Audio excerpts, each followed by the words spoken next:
오늘 주시는 하나님 말씀을 함께 받겠습니다. 오늘 이제 예레미야 41장을 이제 마무리를 좀 하려고 하는데요. 예레미야 41장 16절에서 18절까지 말씀, 세 절 말씀만 같이 받도록 하겠습니다.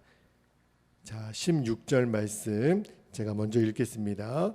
가레아의 아들 요하난과 그와 함께 있던 모든 군 지휘관이 느다냐의 아들 이스마엘이 아히감의 아들 그다랴를 죽이고 미스바에서 잡아간 모든 남은 백성 곧 군사와 여자와 유아와 내시를 기브온에서 빼앗아 가지고 돌아와서 애굽으로 가려고 떠나 베들레헴 근처에 있는 게롯 기맘에 머물렀으니 18절 같이 읽겠습니다.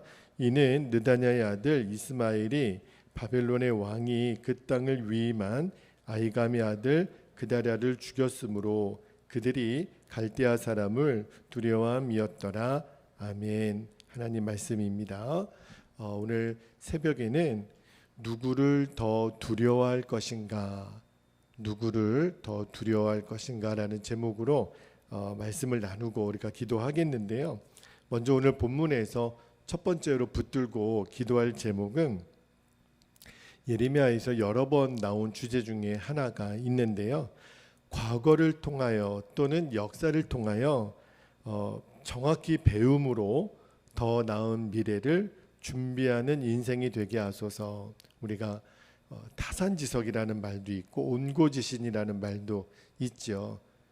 과거의 경험을 통해서 잘 배워야 우리가 새로운 미래를 준비할 수 있다는 말이잖아요. 자, 오늘 본문에 16절, 17절 보면 배경은 이래요. 이스마엘에 의해서 이제 포로로 끌려가는 그 유다 백성들을 누가 구해 주었다 그랬죠? 어제 요하난과 그 군 지휘관들이 나타나서 이제 그들을 이스마엘의 손으로부터 구해내지 않습니까? 그 다음에 오늘 16절, 17절 말씀에 보면 특히 17절에 나오는 이 게롯 기맘이라고 하는 그 지역에 머물게 돼요. 이 게롯 기맘이 어디냐면 여러분 게롯 기맘에서 이 게롯은 당시 이 여행자들이 묵어가는 여관 같은 그런 이름이고요. 게롯이라고 하는 거는 숙소 이름이고 그 기맘이라고 하는 곳이 사람 이름인데 이 사람 누구의 사람이냐면 그 사무엘하 19장에 보면 여러분 다윗이 압살롬의 반역 때문에 고생을 하잖아요. 그때 다윗을 도왔던, 그래서 다윗으로 하여금 요단강을 건너가도록 도와준 사람 중에 바실레아라는 사람이 있어요. 그 바실레아의 아들의 이름인데 아마도 나중에 다윗이 그 바실레아의 그 공적을 이제 치하해 가지고 그의 아들 이 기맘에게 어느 한 지역을 선물로 주었던 것 같습니다. 그래서 그 지명이 게롯 기맘이 되었다라고 이야기를 하는데, 근데 문제는 이 요하난이 이제 이스마엘로부터 유다 백성들을 구해냈잖아요. 그러면 이 본문의 그런 스토리로 보면 다시 미스바로 가서 다시 이제 예루살렘으로 돌아오는 게 수순인데, 근데 오늘 말씀해 보면 이 게롯 기맘에 머물게 돼요. 근데 그 이유는 여기 17절 첫 문장이 어떻게 시작돼요? 애굽으로 가려고, 미스바로 다시 돌아가지 않아요. 애굽으로 가려고 이 게롯 기맘에 머물렀다고. 왜냐하면 이제 이스마엘의 반란 때문에 이 요하난과 더불어서 이제 유다 백성들은 이제 누구의 보복이 두려운 거예요? 이제는 바벨론의 보복이 두려운 거죠. 왜냐하면 우리가 이 예레미야 41장 쭉 읽어왔지만 3절에 보면 이스마엘이 당시 유다의 총독으로 세웠던 그다랴만 죽인 게 아니었죠. 누구까지 죽였어요? 갈대아 군사들, 바벨론의 군사들까지 죽였단 말이에요. 그러니까 느부갓네살 왕의 입장에서는 내가 세운 총독 그다랴를 죽여 거기다가 내 군사들까지 죽였으니 이제 바벨론 왕인 느부갓네살의 입장에서 보면 얼마나 화가 났겠어요. 그러니까 그거를 요하난과 그 백성들이 모를 리가 없죠. 아, 이제 큰일 났다. 이제 바벨론의 군사들까지 죽은 상황이니 느부갓네살이 다시 재침략해 오지 않겠나. 그 두려움이 이들로 하여금 미스바로 다시 돌아가지 못하게 하고 어디로 갈 생각을 했다고요? 애굽으로 갈 생각을 하게 만든 거예요. 왜냐하면 애굽에 가면 안전할 거야 라는 생각을 하게 된 거죠. 그런데 제가 이 맥락에서요, 요하난이 참 여러 가지 면에서 귀했던 사람이에요.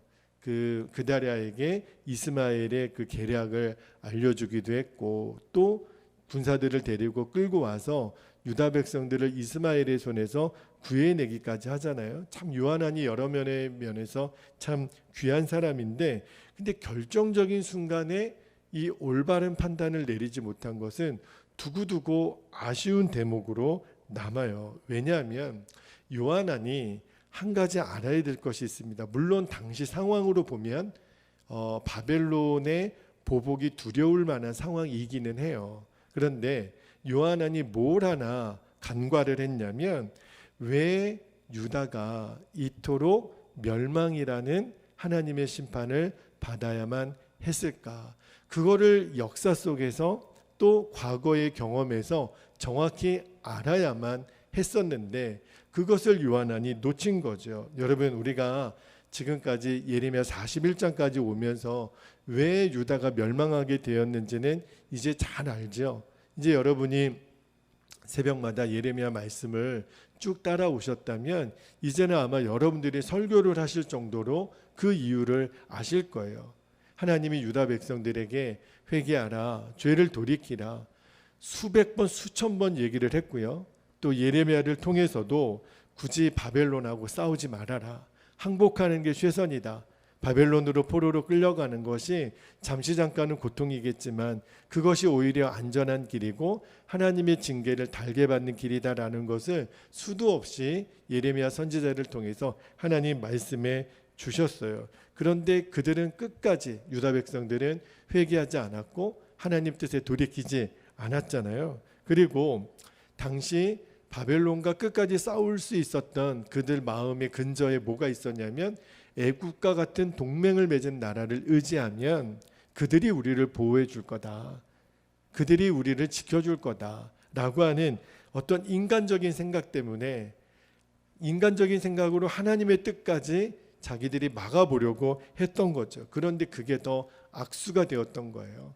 그래서 무서운 심판을 당했던 것을 이제는 삼척동자들도 다 아는 시기가 되었는데, 요하난이 이제 그 이스마엘에 이끌려서 끌려가는 유다 백성들을 구출한 건 너무 잘했는데 미스바로 돌아오지 않고 애굽으로 가려고 했던 것이 너무너무 안타까운 대목이에요. 결국은 이 하나님 외에 이제 열국을 의지한 이 불신앙적인 이 선택 때문에 나중에 얼마나 더 비참한 결과를 또 한 번 맞이하게 되는지, 그러니까 요하난의 오늘 선택이 너무너무 아쉬운 거죠. 왜냐하면 알아야만 됐어요. 배웠어야만 됐어요.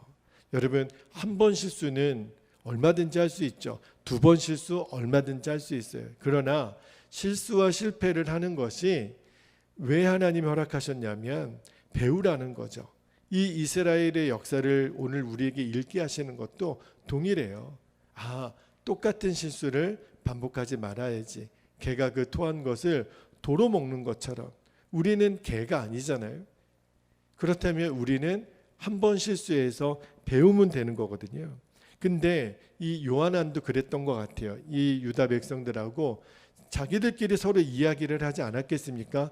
우리가 이제 어떻게 하면 좋을까요? 미스바로 돌아가서 예루살렘으로 돌아갔다가 느부갓네살 왕이 또 쳐들어와서 우리를 더 해코지하면 어떡합니까? 차라리 애굽으로 갑시다. 애굽으로 가면 우리가 더 안전할 것입니다. 아마 그런 이야기들을 나누었을지도 모르겠어요. 그런데 그들이 내일에 대한 희망은요, 안개와 같이 신기루와 같은 것이었어요. 헛된 꿈이었죠. 그죠? 오히려 그들의 미래에는요, 이 불순종하며 불신앙을 고집하는 이들에게 주어진 결말이 뭐예요? 하나님의 심판이 남아 있어요. 여러분, 이제 예레미야 46장부터는 어제도 말씀드렸지만 이 열방을 심판하시는 하나님의 무서운 징계에 대한 이야기가 나오는데, 그 중에 이제 예레미야 46장부터 나오는데 제일 먼저 심판하는 나라가 어딘 줄 아세요? 애굽을 제일 먼저 심판해요. 지금 이 요하난과 그의 백성들이 가장 안전할 거라고 생각했던 애굽을 하나님이 제일 먼저 심판하는데, 그 느부갓네살 그 바벨론에 의해서 BC 568년에 이제 애굽도 완전히 멸망을 당하죠. 여러분 한번 생각해 보세요. 유다 백성들 입장에서는 이미 예루살렘이 망할 때 그러한 전란을 경험을 했단 말이에요. 이미 나라가 그 바벨론 군사들에 의해서 짓밟히는 경험을 했는데, 도망가면 안전할까라고 생각했던 애굽에 또 한 번 바벨론 군사들이 또 쳐들어와서 또 한 번 그 전쟁의 아픔, 그 기근과 전쟁과 전염병의 그 고통을 또 한 번 겪게 돼요. 이게 웬 고생이에요. 그죠? 오늘 말씀을 묵상하면서 주시는 마음이, 하나님은 계속해서 우리에게 여러 번 기회를 주세요. 왜냐하면 배우라는 거예요. 그리고 다시는 실수하지 말아라. 다시는 실패하지 말아라. 여러분, 우리가 이 과거로부터 소중한 교훈을 받을 수 있어야 우리에게는 더 나은 내일이 있는 거거든요. 우리는 누구나 오늘보다 내일이 더 밝을 거라, 소망이 있을 거라 꿈을 꾸잖아요. 그러나 전제가 되는 것이 뭐냐면, 내가 실패했던 것에서 하나님의 뜻이 무엇인지, 내가 하나님께 불순종했던 것이 무엇인지를 배워야 더 나은 내일이 나에게 주어지는 거거든요. 그러니까 오늘 하나님이, 사실은 하나님 입장에서는 당신의 백성이 이렇게 처참하게 무너진 것을 온 천하에 드러내는 것이 하나님 입장에서도 얼마나 수치스러운 일이에요. 그런데 하나님은 그 치부를 드러내신다고요. 왜냐하면 배우라는 거예요. 왜 이들이 이렇게 무너졌는지 철저하게 배우라는 거예요. 타산지석으로 삼으라는 거예요. 그것이 더 나은 내일을 이루는 열쇠가 되니까. 그래서 정말 오늘 이 새벽에 우리가 기도하고 싶은 것이, 이 역사 속에서 정말 제대로 배워야 되겠다. 다시 말하면 사람의 뜻과 생각이나 경험이 아니라 오직 하나님의 뜻, 하나님의 말씀, 하나님 그분만을 의지하는 삶을 배우기를 결단하는 거예요. 주님, 이제 저희들의 선택은 오직 하나님이십니다. 하나님의 뜻입니다. 말씀이 주시는 하나님의 계획입니다.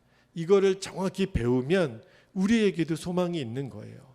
이 말씀을 듣는 모든 이들에게 소망이 있는 것입니다. 그게 오늘 이 말씀을 듣게 하시는 하나님의 계획이에요. 기도하고 싶습니다. 정말 하나님, 오늘 배워야 될 것을 정확히 배워서 우리들의 미래가 건강하게 하시고 아름답게 하여 주옵소서. 그렇게 기도하는 저와 여러분 되기를 축복합니다. 오늘 두 번째로 붙들고 기도할 제목은요, 첫 번째 기도 제목하고 연결이 돼 있어요. 우리 성도가 참으로 두려워할 대상은 사람이 아니라 하나님 한 분뿐임을 명심하게 하옵소서. 사실 이 말씀은 한두 번 들은 말씀은 아니에요. 사람을 두려워하지 말고 하나님을 두려워하라. 아마 예레미야를 통해서 제 기억으로도 한 10번 이상은 이 주제가 반복이 되었던 것 같은데, 자 18절 말씀을 한번 읽어볼게요. 18절 말씀 제가 읽어드릴게요. 이는 느다냐의 아들 이스마엘이 바벨론의 왕이 그 땅을 위임한 아히감의 아들 그다랴를 죽였으므로, 자기가 죽인 건 아니에요. 이스마엘이 죽였죠. 그런데 그 다음에 그들이 갈대아 사람을 두려워함이었더라. 누구를 두려워했다고요? 바벨론 사람들을 두려워했다라는 거예요. 이것이 이제 요하난과 그 이스마엘의 포로에서 풀려난 유다 백성들이 애굽으로 가는 그 결정을 내린 원인이 된 거죠. 여러분, 만약이지만 만약에 이스마엘이 그다랴를 죽이지 않았더라면, 그죠? 아마도 이제 유다 땅에 남아 있는 유다 백성들은 그다랴가 이제 바벨론과 그 사이에서 중재를 잘했겠죠. 왜냐하면 그다랴는 느부갓네살이 총독으로 세웠고, 또 유다 백성들 안에서도 그다랴가 지금 우리를 이 위기에서 돌파해낼 지도자라고 칭송했기 때문에 큰 문제가 없었을 거예요. 그런데 이스마엘 때문에 일이 완전히 어그러졌습니다. 이스마엘이 암몬과 이제 결탁을 해가지고 그다랴를 죽이고 암몬으로 도망치는 일까지 감행을 했잖아요. 그러니까 이제 이 유다 백성들 입장에서는 느부갓네살의 보복이 두렵지 않을 수가 없게 된 거죠. 그래서 이제 결국은 이들이 그 두려움 때문에 느부갓네살, 사람이 두려워서 애굽으로 도망갑니다. 그죠? 그런데 이 요하난과 그의 백성들의 선택은요, 옳은 선택도 아니었고 지혜로운 선택도 아니었어요. 여러분, 사람이 이렇게 두려운 상황을 만나게 되면 그의 판단력이 흐려집니다. 너무너무 두려우니까 사람이 물에 빠지면 뭐라도 잡아요. 지푸라기라도 잡잖아요. 그러니까 우리가 의지할 대상은 하나님이시라는 것을 우리가 머릿속으로는 아는데 우리의 심장이 그렇게 반응하지 않는다는 거예요. 우리의 심장은요, 지푸라기라도 잡으려고 그래요. 그 지푸라기가 뭐예요? 잡아봐야 소용없는 사람이거든요. 그런데 너무 두려우니까 두려워해야 될 대상을 두려워하지 않고 두려워하지 않아도 될 대상을 두려워하는 거예요. 여러분, 우리가 힘들수록, 감당할 수 없는 어려움이 올수록 명심해야 될 진리가 있어요.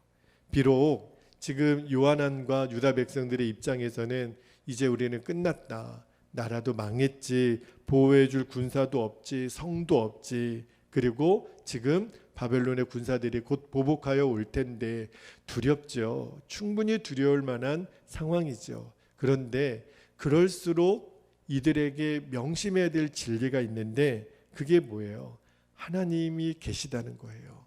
우리에게는 하나님이 있잖아. 하나님이 우리 편이시잖아. 그 진리, 우리들의 진정한 보호자가 하나님이시고 우리가 두려워해야 될 대상은 사람이 아니라 하나님이시라는 것을 그들이 명심해야만 됐어요. 그죠? 그런데 너무너무 안타까운 것은 그 요하난과 유다 백성들이 그 진리에 반응하지 못합니다. 그러니까 하나님 말씀에 순종할 결단을 내리지를 못하는 거예요. 그러니까 이제 큰일 났다. 우리를 해야 할 바벨론이 너무 두렵고 느부갓네살이 너무 두려우니까, 그러니까 하나님이 보이지 않는 거예요. 그러니까 하나님은 그 절체절명의 상황에서 하나님은 또 무시당하는 거예요. 너희들 언제는 나만 의지하겠다고 그러더니 또 사람 의지하는구나, 또 사람에게 도망가려고 하는구나. 하나님을 또 무시하고 하나님이 또 배제되는 거예요. 그러니까 바벨론이 무서우니까 애굽으로 도망가는 거잖아요. 말씀을 묵상하면서 주님이 저에게 또 도전해 주시는 거예요. 또 질문하세요. 준철아, 내가 한 번만 더 묻자. 너는 나를 두려워하느냐, 사람을 더 두려워하느냐? 또 물으세요. 주님이시죠. 당연히 주님이시죠. 그러면 너의 그 두려움의 실체는 뭐냐? 너의 염려하고 걱정하는 실체는 무엇이냐? 정말 주님이 저를 계속 몰아가세요. 하나님 그분만을 의지하는 사람이 되도록. 그래서 두려운 상황은 늘 있지만 더 감사하게 되는 것 같아요. 여러분도 한번 동일하게 내 자신에게 물어야 합니다. 주님, 내가 지금 누구를 두려워하고 있나요? 사람을 두려워하고 있나요? 돈을 더 두려워하고 있나요? 여러분, 우리가 하나님 말고요, 사람을 두려워하면 우리들의 판단력은 계속 불투명해져요. 하나님보다 사람을 의지하기 시작하면 우리들은 끊임없이 권력과 물질에 붙잡히게 됩니다. 왜냐하면 그것이 나를 지켜줄, 우리들을 두렵게 하는 모든 일들은요, 다 어떤 권력이나 물질 앞에서 다가오는 거거든요. 그러면 그것만 가질 수 있다면 두려움을 얼마든지 이길 수 있다라고 생각하니까 하나님 외에 다른 것을 의지하게 되는 거죠. 그런데 그러한 삶은요, 늘 초조해요. 늘 상황이 바뀌면 어떻게 될지 모르는 그 갈팡질팡하도록 우리를 늘 안내하거든요. 그러니까 늘 불안하죠. 늘 초조하죠. 그런데 하나님만 두려워하는 사람은요, 언제나 변함이 없어요. 언제나 초지일관이에요. 왜냐하면 결국은 믿음을 따라 이 진리의 길을 걸어가면, 하나님만 의지하면 하나님이 지키실 것을 믿으니까. 그래서 하나님만 의지하는 사람의 얼굴에는 평안함이 있는 거예요. 빼앗아갈 수 있는 온유함이 있는 거예요. 절대 요동하지 않아요. 그리고 그 감정이 늘 주님 앞에 붙들려 있게 되는 거예요. 그러니까 하나님을 두려워하는 사람에게는 하나님이 우리에게 뭘 주시냐면 강하고 담대함을 주세요. 여호수아가 모세의 뒤를 이어 후계자가 되었을 때 그렇게 두려워하고 염려가 많았었던 것 같아요. 그러니까 하나님이 여호수아에게 나타나서 말씀하시잖아요. 여호수아야, 두려워하지 마. 염려하지 마. 모세와 함께 있던 것 같이 내가 너와 함께 있을 거야. 그래서 여호수아가 이제 모세의 뒤를 이어 가나안 땅을 정복하는 주인공이 되잖아요. 여러분, 상황이 어렵죠. 힘든 일은 우리에게 늘 오죠. 그러나 이제는 정확하게 볼 수 있기를 바랍니다. 그렇지 않으면 우리의 판단력은 또 흐려져서 미스바로 돌아가지 못하고 애굽을 향해 자꾸 눈길이 가요. 그게 우리의 본성이에요. 그런데 우리가 정말 두려워할 뿐, 우리들의 영혼까지도 지옥에 던지실 수 있는 그 하나님을 두려워하면 우리는 세상의 그 어떤 것도 두려워하지 않게 됩니다. 여러분, 우리가 염려하고 두려워하는 세상의 것은요, 진짜 실체가 아니에요. 안개와 같아요. 신기루와 같아요. 어제도 말씀드렸잖아요. 금방 없어집니다. 악인의 형통 금방 없어져요. 아침 안개가 얼마나 금방 없어집니까? 우리가 영원히 붙들고 오늘도 우리가 기도하고 싶은 진리는 하나님 그분만을 경외하고 하나님만을 두려워하면 돼요. 그러면 길이 열립니다. 그 사람에게 소망이 있는 거예요. 이 진리를 오늘도 마음에 바로 새겨서 하나님 어떠한 두려운 상황을 만나더라도 우리는 하나님만 의지하고 나아가겠습니다. 하나님만 경외하고 나아가겠습니다. 하나님만 두려워하며 나아가겠습니다. 이 기도 제목이 저와 여러분의 기도 제목이 되기를 주의 이름으로 축복합니다. 자, 이제 우리 함께 기도하겠습니다. 오늘도 우리 두 번 나눠서 기도하겠는데요. 17절 말씀에 요한안과 그 풀려난 유다 백성들이 애굽으로 가려고 게롯기맘에 머물렀다라는 말씀이 나오잖아요. 우리가 이렇게 기도했으면 좋겠습니다. 배웠어야 됐어요. 명심해야 됐어요. 왜 우리가 이러한 고생을 하는지. 그래서 이렇게 기도하면 좋겠습니다. 과거를 통하여 정확히 배우게 하소서. 그래서 그 배운 경험으로 더 나은 미래를 준비하는 인생이 되게 하여 주옵소서. 우리 첫 번째 기도 제목 붙잡고 함께 기도하겠습니다. 할렐루야. 사랑과 은혜가 풍성하신 아버지, 오늘도 주님의 말씀을 통하여 우리가 정확하게 기도해야 될 방향을 붙잡습니다. 아버지 하나님, 우리가 과거에서 역사에서 하나님 배워야 될 소중한 진리가 있습니다. 그것은 주님이 다시는 그 실수를 반복해서는 안 된다. 다시는 그 실패를 또 경험해서는 안 된다. 주님은 너무너무 명확하게 우리에게 또 한 번 말씀해 주십니다. 주님, 배워야 될 것들을 정확히 배워야 우리가 같은 실수를 반복하지 않고 넘어지지 않습니다. 개는 그 토한 것을 도로먹는 그 미련한 본성에 의하여 하나님 반복되는 그 모습을 우리에게 가르쳐 주시면서 절대로 너희는 그 그리 되어서는 안 된다고 말씀하십니다.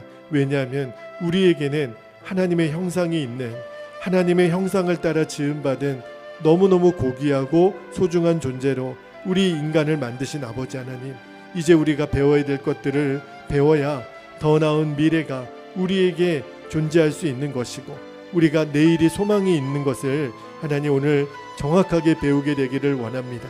아버지 하나님, 이스라엘의 역사, 그들의 흥망성쇠를 오늘 그 적나라한 치부를 우리에게 드러내 주시는 것은 보라는 것입니다.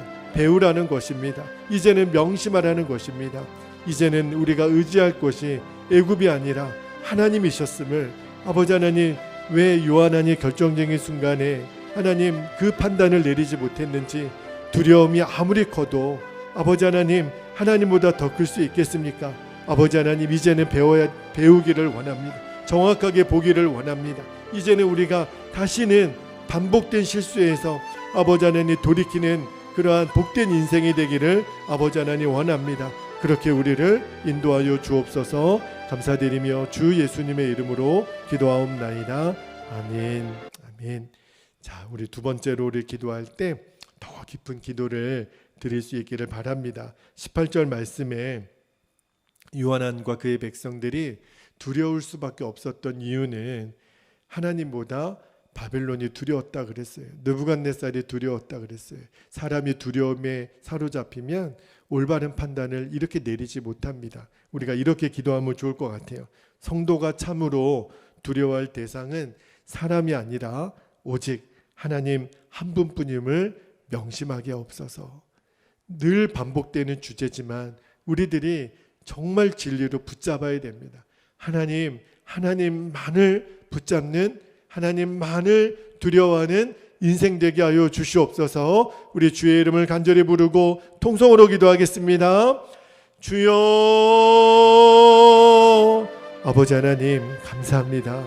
오늘도 생명의 말씀이 여기 있사오니 우리가 주의 말씀을 의지하여, 아버지 하나님, 주님의 말씀은, 변함없는 주의 말씀은 지금도 우리의 삶 가운데 이루어지는 생명의 말씀임을 아버지 하나님 우리들이 기억하며, 우리가 정말 두려워해야 될 대상은 사람이 아니라 하나님 한 분뿐임을 명심하고 또 명심하게 되기를 아버지 하나님 원합니다.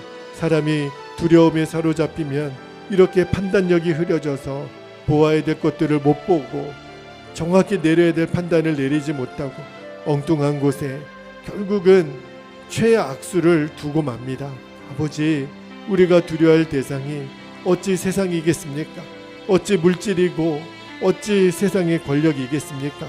우리는 하나님만을 의지하는, 하나님 그렇게 택함받고 구별된 주의 자녀들이 아닙니까? 아버지, 오늘도 우리의 마음이 살아계신 하나님께로 향하게 하시고 주님만을 두려워할 줄 알며, 아버지 하나님, 나와 내 집은 오직 하나님만을 섬기겠노라고 선포했던 사무엘 선지자의 고백이 오늘 우리들의 믿음의 고백이 되게 하여 주옵소서. 우리 사랑하는 베델교회 모든 성도들의 삶 속에 오직 하나님만을 두려워하는 이 진리가 그 심령 깊은 곳까지 아로새겨지게 하여 주셔서, 아버지 하나님, 우리가 붙들 것은 지푸라기가 아닙니다. 하나님이십니다. 어떠한 하나님 두려운 상황이 우리에게 닥쳐진다 하더라도 끝까지 하나님을 경외하고 하나님만을 붙잡는 믿음으로 하나님 우리가 반응하고 나아가면 하나님은 진짜 우리에게 살 길을 열어주시고 우리가 걸어가야 될 믿음의 길을 보여주심을 믿습니다. 그 길이 보여지면 삽니다. 그 길이 내 눈에 보여지면 우리는 삽니다. 아버지 하나님, 그 눈을 열어주소서. 그 지혜를 열어주소서. 그 영안을 열어주소서. 그리고 하나님의 지혜로 우리와 함께하여 주셔서 우리가 능히 어떤 두려움의 상황도 이겨내게 하여 주시고, 하나님이 주신 지혜로 아버지 하나님 능히 감당할 수 있도록 아버지 하나님 역사하여 주시기를 원합니다. 사람이 감당할 시험 밖에는 강한 것이 없다고 하셨습니다. 하나님은 미쁘사 하나님 피할 길을 주시고 또 시험 당할 즈음에도 그 시험을 능히 이기게 하시는 하나님을 신뢰합니다. 아버지, 오늘도 나의 의지가 되시고 나의 피난처가 되시고 나의 산성이 되시고 나의 피할 바위가 되시고 아버지 나의 망대가 되시는 주님, 주님만을 의지합니다. 아버지 하나님, 주님 나의 도피성이 되십니다. 주님, 내가 어떠한 상황 앞에서도 그 주님을 온전히 바라볼 수 있는 믿음의 눈을 오늘도 충만히 열어주옵소서. 우리 성도들에게 그리 역사하여 주옵소서. 그렇게 주님 행하여 주시옵소서. 그리하실 주님만을 기대합니다. 그리하실 주님만을 바라봅니다. 아버지 감사합니다. 오 아버지 감사합니다. 주여 감사합니다. 주님 감사합니다. 주여